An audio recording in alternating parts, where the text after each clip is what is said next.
오늘 저희가 교독한 본문의 말씀을 중심으로 나는 누구에게 어떤 사람인가 라는 제목으로 함께 은혜 나누고자 합니다. 이 제목 뽑느라고 제법 고심했습니다. 나는 누군가에게 어떤 사람인가 라는 제목이 되겠습니다.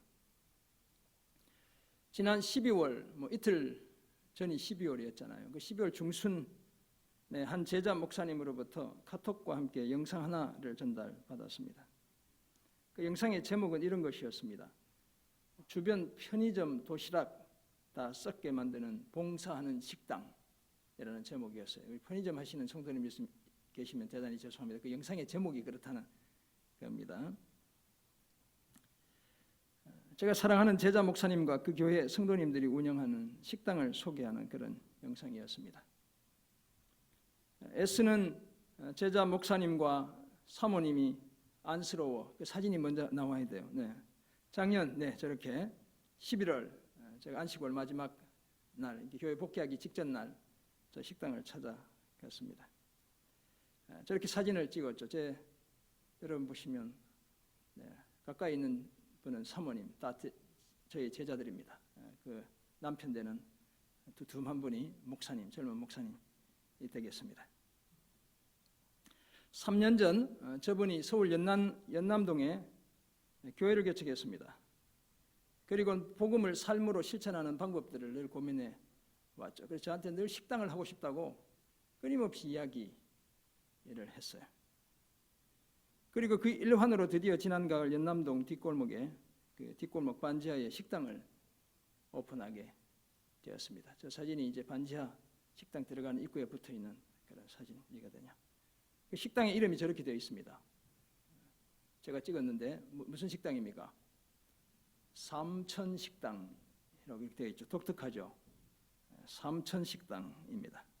한 끼 식사값이 3,000원이어서 삼천식당 이렇게 하면 될 텐데 그 식사값 3,000원이라는 의미와 더불어 복음을 삶으로 실천하는 식당, 이래서 삼천식당이라 이름 지었죠.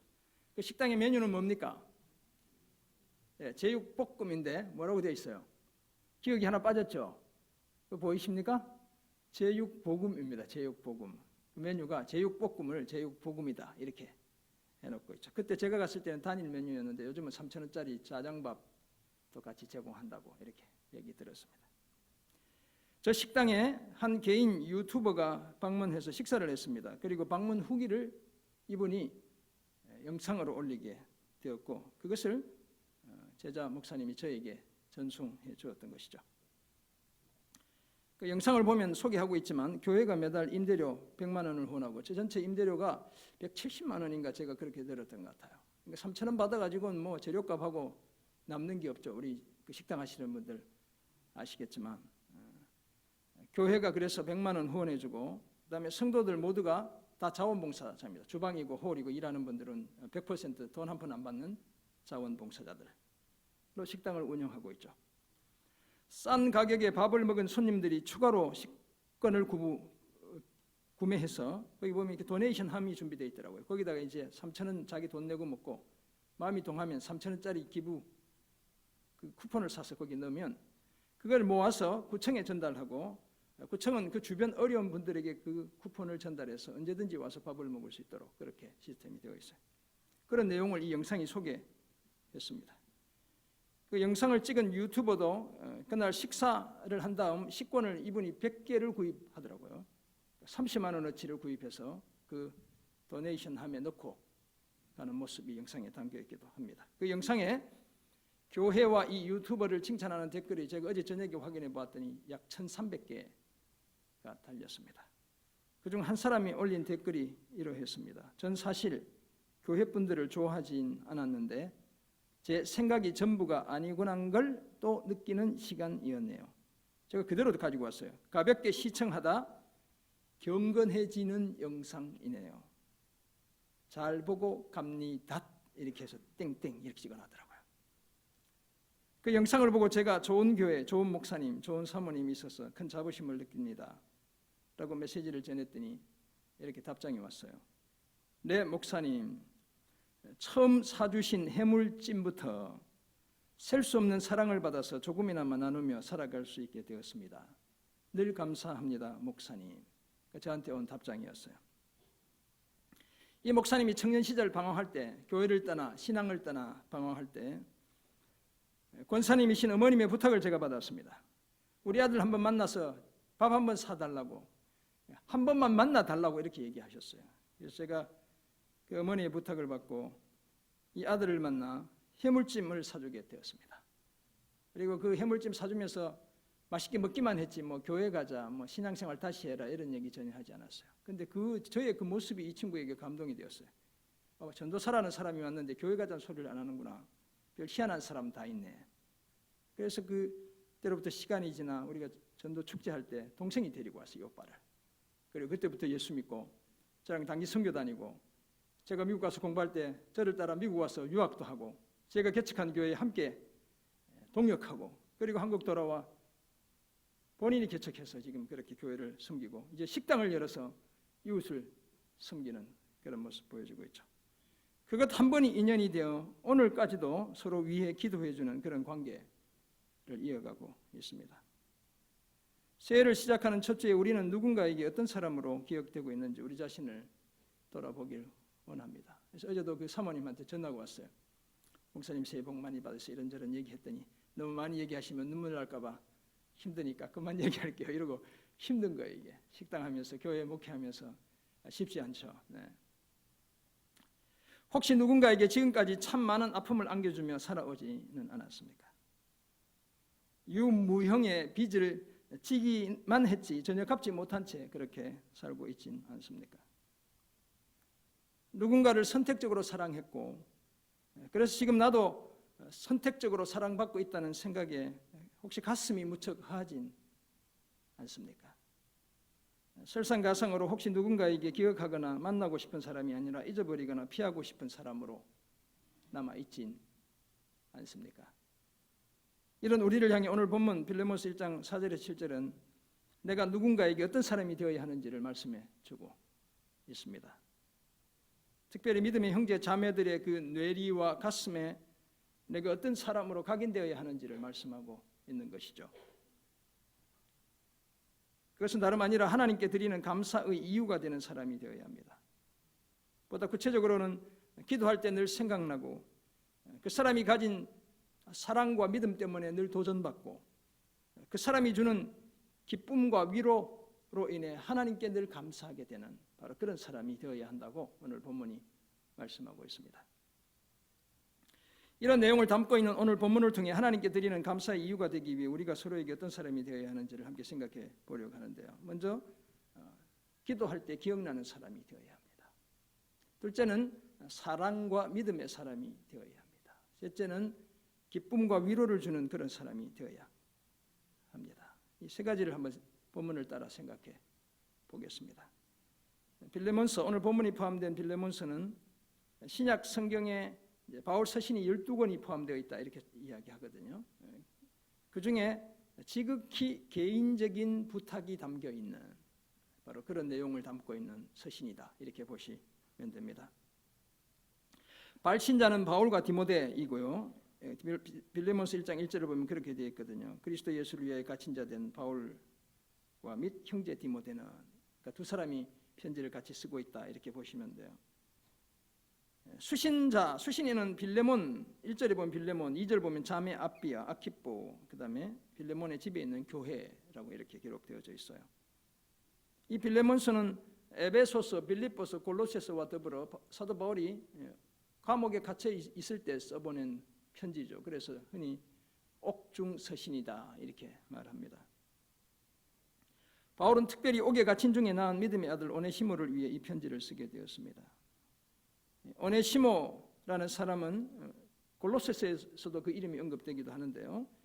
주인 빌레몬에게 손해를 끼치고 도망친 빌레몬의 노예였습니다. 노예, 종이었죠. 그런 오네시모를 용서하고 형제로 맞아달라는 바울의 간곡한 요청이 이 편지 속에 담겨져 있습니다. 그래서 간구한다라는 말이 반복되어 있기도 해요. 이런 이해를 바탕으로 오늘 본문을 통해 금년에 우리가 항상 하나님께 감사하기 위해 서로에게 어떤 사람이 되어야 하는지를 한번 말씀을 따라 생각해 보겠습니다. 먼저 기도할 때 기억나는 그런 사람이 되어야 합니다. 4절이 그 사실을 말씀하고 있죠. 내가 항상 내 하나님께 감사하고 기도할 때에 너를 말함은. 사도 바울이 항상 하나님께 감사하는 첫 번째 이유가 바로 이 구절에 담겨 있는데요. 그 이유가 바로 기도할 때마다 빌레몬이 떠오르기 때문에 그런 겁니다.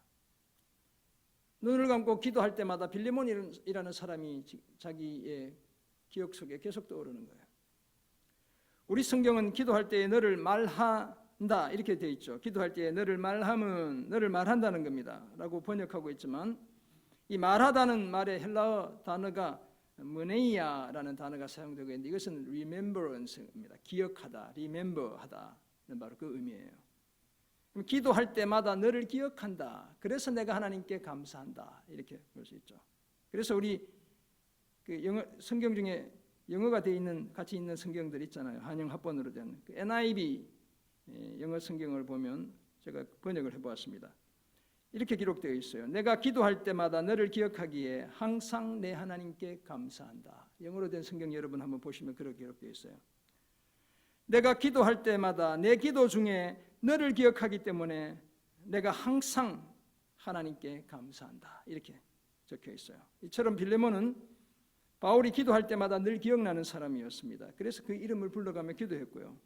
그 기도하는 중에 하나님께 늘 감사했죠. 빌레몬이라는 사람이 그 믿음의 동력자가 존재한다는 그 사실 때문에 하나님께 항상 감사했습니다. 이 빌레몬이 어떤 사람인지를 조금 더 살펴보면요, 빌레몬은 편지의 발신인 바울과 디모데로부터 1장 1절 보면 이렇게 기록되어 있죠. 바울과 및 형제 디모데는 우리의 사랑을 받는 자요, 사랑을 받는 자이고 동력자인 빌레몬, 복음의 동력자, 함께 일하는 사람이었습니다.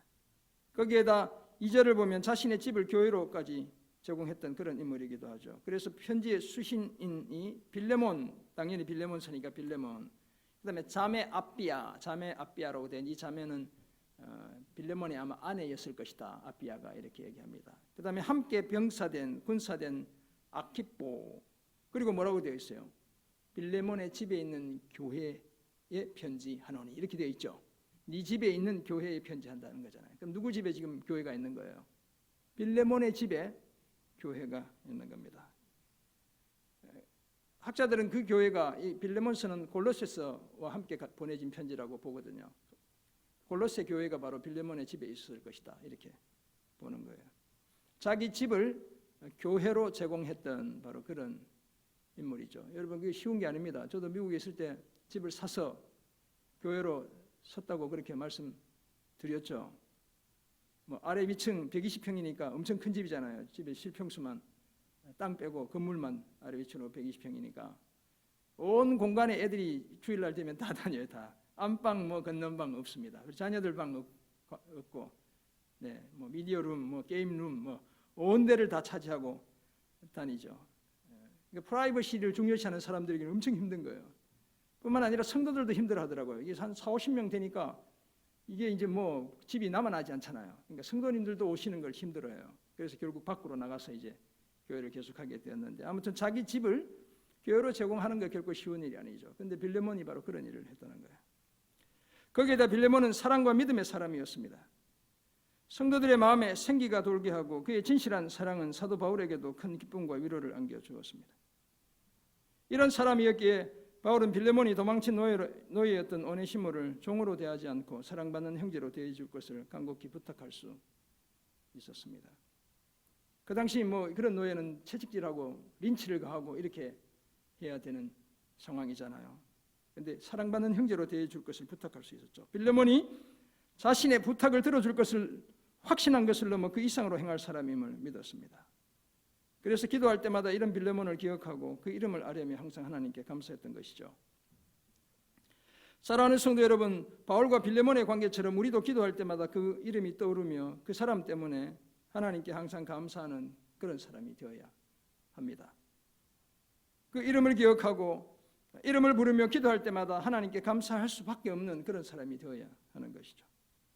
서로 사랑하는 사람이자 좋은 복음의 동력자가 되어야 합니다. 그 사람의 수고와 헌신 때문에 늘 생각하고 기도해 주고 싶은 그런 사람이 되어야 하는 겁니다. 그 사람이 가진 진실한 사랑과 믿음 때문에 더 기도해 주고 싶은 그런 사람이 되어야 합니다. 거기에다 가끔씩은 어려운 부탁을 해도 꼭 들어줄 것 같은 그런 사람이 되기도 해야 합니다. 새해에는 우리 모두가 서로에게 이런 사람이 되길 간절히 소원합니다. 그 존재의 소중함과 그 삶의 숭고함 때문에 기도해 주지 않고는 견딜 수 없는 그런 사람이 되어야겠습니다. 서로를 위해 기도할 때마다 함께 공동체를 이루고 있다는 그 사실에 대해 하나님께 항상 감사하게 되는 그런 사람이 되어야 될 줄 믿습니다. 금년 한 해 내가 누군가에겐 기도할 때마다 항상 기억나고 그래서 하나님께 감사하게 되는 그런 사람들로 우뚝 서시길 주님의 이름으로 축원합니다. 아멘. 오늘 본문을 통해 발견하는 두 번째 사실입니다. 사랑과 믿음의 사람이 되어야 합니다. 바울이 빌레몬을 생각하며 하나님께 항상 감사할 수밖에 없었던 또 다른 이유가 5절에 기록되어 있습니다. 주 예수와 및 모든 성도에 대한 내 사랑과 믿음이 있음을 들음이니. 이처럼 바울은 빌레몬이 주 예수와 모든 성도에 대한 사랑과 믿음을 가졌다는 사실을 들었기 때문에 항상 하나님께 감사했습니다. 바울에게 빌레몬의 사랑과 믿음을 전했던 사람이 있는데요. 그 사람이 바로 골로새 교회 출신의 에바브라라는 인물입니다. 이 에바브라는 바울로부터 복음을 전해 듣고 골로새 교회를 개척했던 그런 당사자, 교회의 리더였습니다. 빌레몬서 1장 23절에도 그의 이름이 소개되는데요. 바울의 사역을 돕기 위해 로마로 갔죠. 그리고 바울과 함께 옥에 투옥되어 있었습니다. 그러니까 골로새 교회의 모든 상황을 다 잘 전했죠. 빌레몬에 보면 지금도 바울과 함께 갇혀 있다는 사실을 우리가 알게 되죠. 바로 이 에바브라를 통해 빌레몬이 어떤 사람이고 어떤 믿음과 사랑을 가졌는지를 다 듣게 되었죠. 오네시모가 빌레몬의 종이라는 사실도 다 알게 된 겁니다. 바울은 빌레몬이 가진 사랑과 믿음을 에바브라를 통해 듣고서는 기도할 때마다 기억하며 항상 하나님께 감사했습니다. 빌레몬의 주 예수에 대한 눈에 보이지 않는 믿음이 다른 성도들에 대한 눈에 보이는 사랑으로 분명하게 드러나고 있었기 때문입니다. 그리고 이런 믿음에 근거한 사랑이 참 사랑이죠. 제가 믿음의 사람이란 걸 여러분들이 어떻게 아실까요? 뭘로 알까요? 안 보이잖아요. 제가 늘 성도님들보다 믿음이 작은 사람이라고 이야기하잖아요. 진짜 믿음의 사람인 걸 어떻게 증명할 수 있을까요? 얼마나 사랑하는지를 통해 증명하는 겁니다. 그러잖아요. 정말 주님을 사랑한다면, 주님을 믿는다면, 그 주님의 은혜와 사랑을 뼈저리게 느낀다면 우리는 서로 사랑하며 살아가는 것 너무나 당연한 것이죠. 그 주님에 대한 믿음에 근거한 사랑이 참 사랑인 겁니다.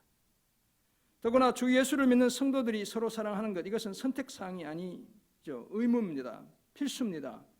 교양 과목, 아무거나 들어도 되는 교양 과목이 아닙니다. 선택 과목이 아니에요. 전공 과목, 반드시 들어야 졸업하는 전공 과목이죠. 하나님의 아들이신 예수 그리스도를 제대로 믿는 사람이라면 예수님이 주신 계명대로 반드시 서로 사랑하며 살아야 합니다. 빌레몬이 바로 그런 사람이었습니다. 주 예수에 대한 믿음과 형제 자매들에 대한 사랑을 가진 사람인 것은 물론이고, 주님을 믿고 형제 자매들을 사랑하는 것 물론이고, 주님과 사람들로부터 사랑받고 신뢰받는 동전의 양면을 다 갖춘 바로 그런 인물이었습니다. 그래서 바울은 1절에서 빌레몬을 우리의 사랑을 받는 자라고 말하죠. 그죠? 그리고 복음의 동력자라고 지칭하고 있습니다. 그런 빌레몬이었기에 바울은 6절에서 이렇게 말할 수 있었습니다. 이로써 내 믿음의 교제가 우리 가운데 있는 선을 알게 하고 그리스도께 이르도록 역사하느니라. 빌레몬이 바울 그 일행과의 믿음의 교제를 통해 그리스도를 위한 선에 관한 지식이 더욱 심화되기를 기도했죠. 더 큰 사랑의 삶을 살아내도록 기도했습니다. 세번역 성경을 보면 빌레몬 1장 6절을 이렇게 번역하고 있습니다. 스크린에 나와 있는데요. 그대의 믿음의 사귐이 더욱 깊어져서 우리 안에 있는 모든 선한 일을 그대가 깨달아 그리스도께 이르게 되기를 나는 기도합니다. 이렇게 이야기하고 있어요. 그렇다면 사도 바울이 빌레몬을 떠올리며 기도할 때마다 그의 믿음과 사랑이 그리스도의 장성한 분량이 충만한 데까지 이르게 되기를 기도했다고 볼 수 있죠. 더 큰 믿음, 더 진실한 사랑의 사람이 되도록 기도했습니다. 더구나 빌레몬의 진실한 사랑은 이미 바울의 가슴에 기쁨과 위로를 안겨주고 있기도 했습니다. 그 믿음과 사랑의 구체적인 귀결이 뭡니까? 빌레몬서 전체를 보면 결국 도망친 자신의 노예 오네시모를 더 이상 종으로 대하지 않고 사랑받는 형제로 대하는 것, 바로 그것이었죠. 사랑하는 성도 여러분, 이처럼 빌레몬은 바울의 기억 속에 사랑과 믿음의 사람이었습니다. 주 예수 그리스도를 향한 분명한 믿음을 가진 사람이자 그 믿음에 걸맞게 성도들을 사랑했던 그런 사람이었습니다. 거기에다 이 빌레몬은 주 예수와 성도들로부터 사랑받고 신뢰받는 사람이기도 했죠. 믿고 사랑하는 사람일 뿐만 아니라 사랑받고 신뢰받는 믿을 만한 사람이었습니다. 그래서 바울은 빌레몬에게 도망친 노예 오네시모를 더 이상 종으로 대하지 말고 이제는 사랑받는 형제로 받아달라고 부탁할 수 있었습니다. 심지어 1장 17절을 보면요, 그 오네시모를 영접하기를 마치 자신을 영접하듯 해달라고 그렇게 말하기도 했죠. 그만큼 신뢰하는 믿음과 사랑의 사람이었기 때문인 겁니다. 그러므로 새해를 시작한 우리 또한 사랑과 믿음의 사람이 되어야 되겠습니다. 우리 주변에 누군가에겐 확실히 그런 사람으로 각인되어야 합니다. 그러기 위해 주 예수를 제대로 믿어야겠죠. 예수님이 내 삶의 중심이 되게 해야 합니다. 예수님을 경배하는 일에 우리 삶의 우선순위를 두어야 합니다. 거기에서부터 우리의 사랑을 시작해야 합니다. 새로운 구역 맡으신 구역장님들 엄청 많으신데 바로 거기서부터 시작하는 겁니다. 주님 제대로 믿고 사랑하는 일을 우리가 시작하는 겁니다. 주님이 우리를 사랑하시는 것처럼 주변의 형제자매들을 진심으로 사랑해야 합니다. 사랑하다가 손해보는 것, 오해받는 것 두려워하지 않아야 합니다. 우리 주님이 다 갚아주실 겁니다. 결국 주님과 성도들로부터 사랑받고 신뢰받는 그런 사람들로 우뚝 서게 될 겁니다. 포기하지 않아야 합니다. 금년에 주변의 많은 사람들에게 사랑과 믿음의 사람으로 기억되어 기도할 때마다 하나님께 감사하게 되는 그런 우리 모두가 되길 주님의 이름으로 축원합니다. 아멘. 오늘 본문을 통해 발견하는 마지막 사실입니다. 기쁨과 위로를 주는 사람이 되어야 합니다. 그 사실을 말씀하는 오늘 본문 7절인데요. 이렇게 기록되어 있죠. 형제여, 성도들의 마음이 너로 말미암아 평안함을 얻었으니 내가 너의 사랑으로 많은 기쁨과 위로를 받았노라. 아멘. 참 이 4절에 7절의 내용을 보면 구구절절 이렇게 아름다운 내용들로 어떻게 하면 이런 사람으로 내가 평가될 수 있을까? 이런 도전받게 되는 내용들로 기록되어져 있어요. 헬라 성경 그 원어를 따라 제가 번역을 하면 이런 내용입니다. 우리 말은 형제여라는 말이, 우리 성경은 그 구절 다시 한번 띄워줘 보세요.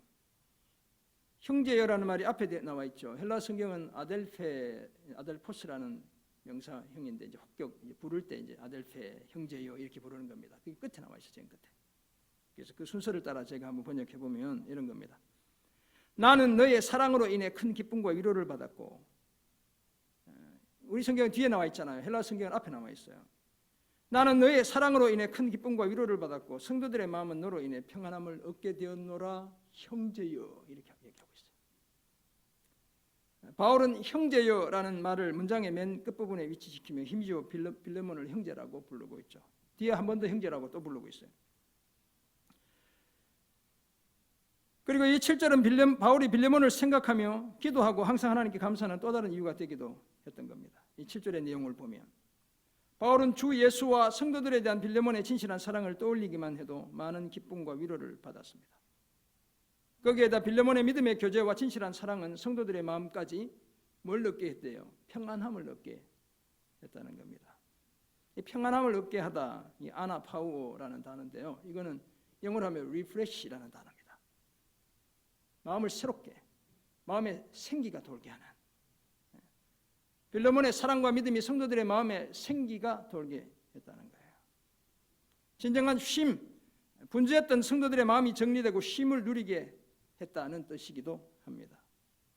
이처럼 빌레몬의 사랑과 믿음이 성도들의 마음에 평화가 깃들게 하기도 했던 것이죠. 바울은 20절에서도 빌레몬이 기쁨과 위로를 주는 사람임을 다시 한번 확인시켜주고 있습니다. 이렇게 기록되어 있죠. 오 형제여, 나로 주 안에서 너로 말미암아 기쁨을 얻게 하고 내 마음이 그리스도 안에서 평안하게 하라. 이렇게 되어 있습니다. 우리 성경은 오라는 단어로 표현하고 있지만 그래서 그 뉘앙스가 충분히 살려지지 못했습니다. 바울이 이 문장에서 제일 첫 번째 놓는 단어는 헬라어 나이라는 단어예요. 나이. 이 나이는 영어로 하면 yes indeed, 정말로 그렇다, 나는 네가 확실히 그렇게 할 줄 믿는다, 이런 단어를 사용하고 있어요. 우리가 이제 회의 진행할 때 나이 우 하면 나이는 동의합니다, 이런 거거든요. 우 부동의라는 뜻이에요. 근데 나이라는 그 단어를 문장의 첫 부분에 사용하고 있다는 겁니다. 이처럼 바울은 빌레몬을 형제로 부르며 확실히 기쁨을 얻게 하고 평안함을 누리게 할 사람으로 여겼던 겁니다.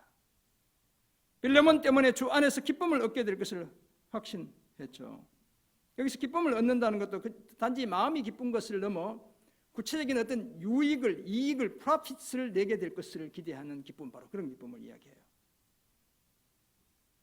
거기에다 빌레몬의 사랑으로 인해 자신의 마음이 그리스도 안에서 평안하게 될 것도 확신했죠. 똑같은 앞에서 성도들을 평안하게 하는 것, 똑같은 리프레시 되는 것, 자신의 마음이 새롭게 되는, 빌레몬 때문에 생기가 돌게 될 것을 확신했죠. 빌레몬의 믿음과 사랑이 성도들의 마음에 생기가 돌게 했듯이 그 사랑이 바울 자신의 마음에까지 생기가 돌게 할 것도 확신했습니다. 이처럼 빌레몬은 성도들은 물론 사도 바울에게도 기쁨과 위로와 평안을 안겨주는 그런 사람이었습니다. 사랑하는 성도 여러분, 새해에는 저와 여러분이 서로에게 빌레몬 같은 사람이 되어야 합니다. 빌레몬처럼 주 예수와 성도들에 대한 사랑과 믿음이 돈독한 그런 사람이 되어야겠습니다. 그 참된 믿음과 진실한 사랑 때문에 분주했던 성도들의 마음이 진정한 쉼을 얻게 하는, 그 쉼이 깃들게 하는, 생기가 돌게 하는 그런 사람이 되어야겠습니다. 그 진실한 사랑을 통해 많은 기쁨과 위로를 성도들의 가슴에 안겨줄 수 있어야겠습니다. 그것도 성도들이 영적으로, 정서적으로, 물질적으로 구체적인 이익을 얻을 수 있도록 아낌없이 베풀며 사랑해야 합니다. 거기에 대해 때로는 입에서 꺼내기조차 힘든 어려운 부탁을 할 수 있고 그 부탁을 기꺼이 들어줄 수 있는 그런 사람이 되어야겠습니다.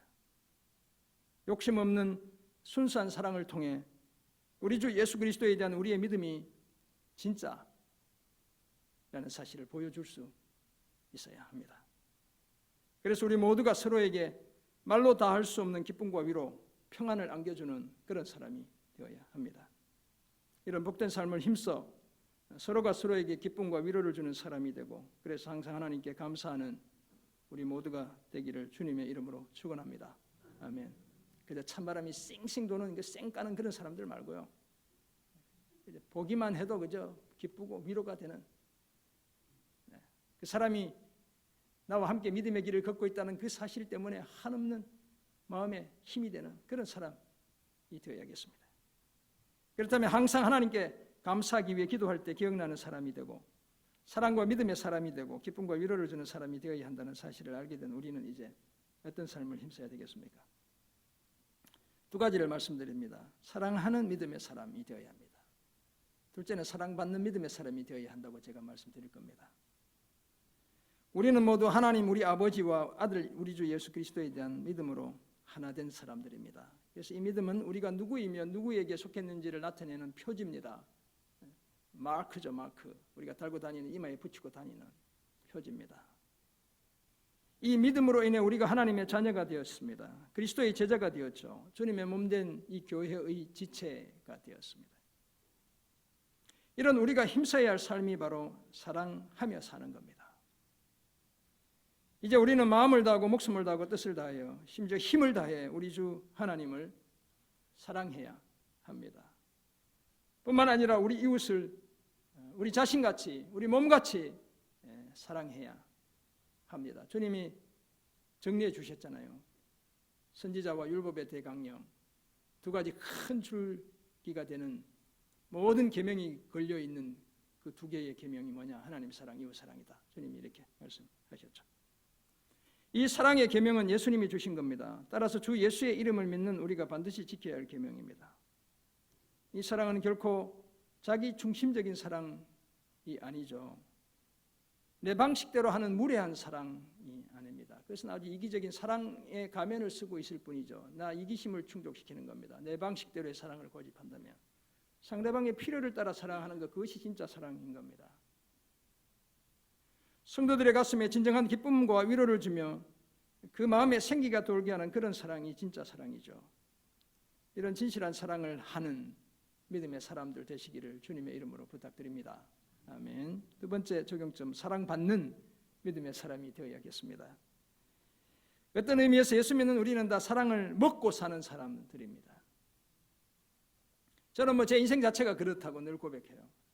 무수한 사랑을 받고 사랑을 먹고 살아서 오늘 제가 여기에 서 있습니다. 기적 같은 인생이라는 생각을 늘 하게 됩니다. 주님이 제 멋에 취해 살려고 할 때 목회자가 되게 하셔가지고 더 가난한 마음으로 평생 살 수 있게 하셔서 얼마나 감사한지 모르겠습니다. 무수한 분들의 사랑을 힘입어 살아왔죠. 거의 기생충처럼 살았다 이렇게 말해도 과언이 아니겠습니다. 하나님, 우리 아버지 하나님과 아들 예수 그리스도에 대한 우리의 믿음만으로는 충분하지 않습니다. 그것이 우리 신앙생활 전체를 다 커버할 수 없어요, 여러분. 우리도 빌레몬처럼 사랑받는 믿음의 사람이 되어야 합니다. 더구나 사람은 누구나 사랑받은 만큼 사랑할 수 있습니다. 나는 예수 믿기 때문에 아무도 나 사랑 안 해도 얼마든지 사랑할 수 있어 착각입니다, 여러분. 내가 사랑받은 만큼 주님의 은혜, 그 사랑에 감격하는 만큼 누군가를 사랑할 수 있게 되는 겁니다. 진실한 사랑을 받은 경험이 있는 사람이 진실한 사랑을 베푸는 법이죠.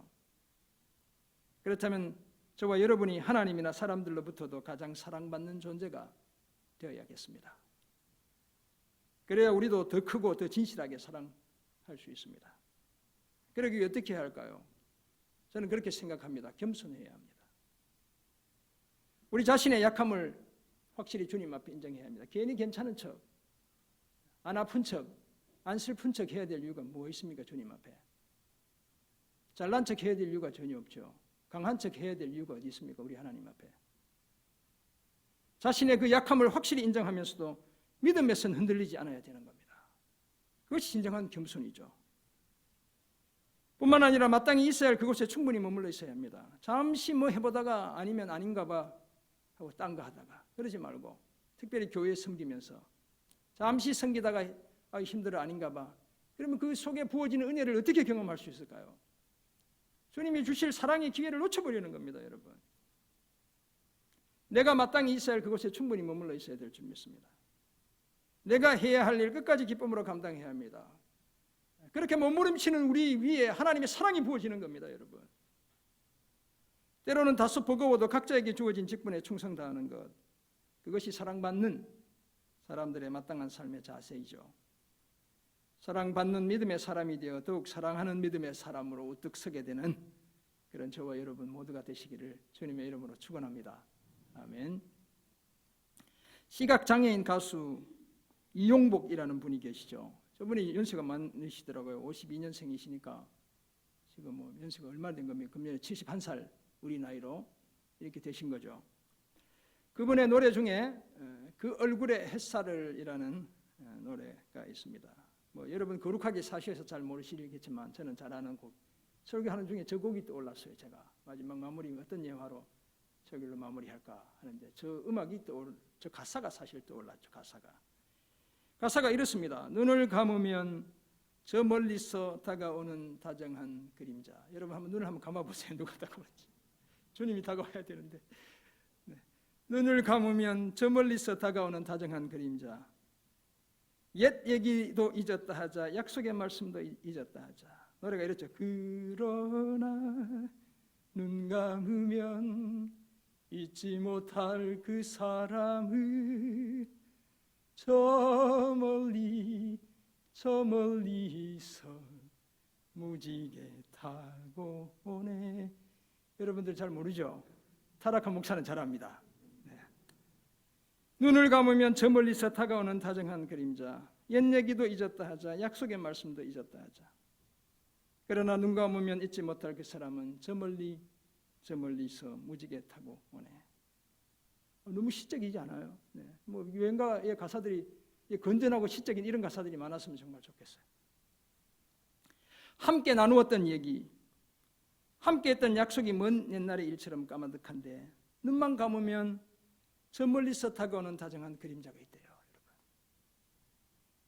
눈을 감기만 하면 잊혀지지 않고 저 멀리서 뭘 타고 오는 사람이 되어 무지개를 타고 오는 사람이 있다는 거예요.